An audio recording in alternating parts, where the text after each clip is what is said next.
నీలాంటి కొడుకు భూమండలం మొత్తం వెతికిన దొరకడరా.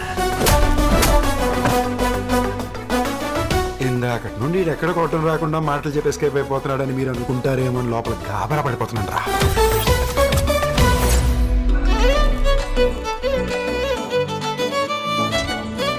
అమ్మాయిలతో మాట్లాడాలంటే కాస్త సిగ్గండి. ఇప్పుడు బాగానే మాట్లాడుతున్నారుగా. పెగ్గేసాక సిగ్గే ఉంటుందండి. ఆ అమ్మాయిని పడేయాలంటే మన్మధుడిలా ఉండాలండి. మరి నేను ఎలా ఉన్నాను? మనవాడిని ఎత్తుకునే వాళ్ళ ఉన్నారు. ఇంట్లో చెట్టు ఎంత కొడుకులు పెట్టుకుని ఆంటీలు పోయి గోకుతావా? ఓ చేస్తున్నావు బంగారం. ఇంకోసారి ఫోన్ చేసావో నిన్ను బ్లాక్ చేసేస్తాం. ఇంకొకసారి ఆ అమ్మాయి వెనకాల తిరిగినట్టు నాకు తెలిసిందో. అంటే నీకోసం తప్ప నాకు పెద్ద ఇంట్రెస్ట్ లేదన్న.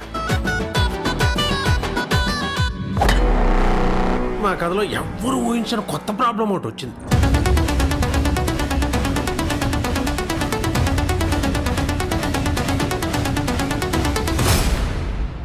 జరిగింది ఏదో అర్థమయ్యేలా చెప్తారా? నువ్వు చెప్పు. నువ్వు చెప్పు. పెద్దోడు నువ్వు చెప్పు. ఇందులో పెద్ద చిన్న ఉంది, నువ్వు చెప్పు. చెప్పడానికి ఏముంది, సైకాలజీలో కోర్సులు ఉన్నాయి కానీ సైకోలు కోర్సు ఉంటే సిలబస్ మీరే రాయాలి సార్. వెయిట్ చేయి, ఇంకా చాలా పని ఉంది.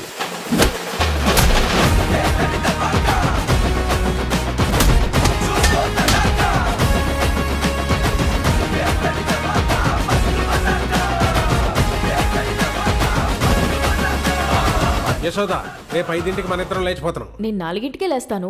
నిద్ర కాదే, లేచిపోయి పెళ్లి చేసుకుందామని చెప్తున్నా. దొరికిపోతే ఇంకేమైనా ఉందా? బయటికి పంపించేసేవాళ్ళ భయ్యా. ఇది లోపల పంపించేసేవారు భయ్యా. సార్, బల్బులు మీ ఇంట్లో ఉంటాయి, స్విచ్లు మా ఇంట్లో ఉన్నాయి, బల్లు మీ ఇంట్లో ఉంటాయి, తాళాలు మా ఇంట్లో. కోవిడ్ మీ ఇంట్లో ఉంటే వ్యాక్సిన్ మా ఇంట్లో ఉంది, జ్వరం మీ ఇంట్లో ఉంటే డోలో మా ఇంట్లో ఉంది. డిస్టర్బెన్స్! ఇలాంటి డిస్టర్బెన్స్ లేకుండా ఈ శివరాత్రికి మేమిద్దరం కలిసి మిమ్మల్ని కలుస్తాం.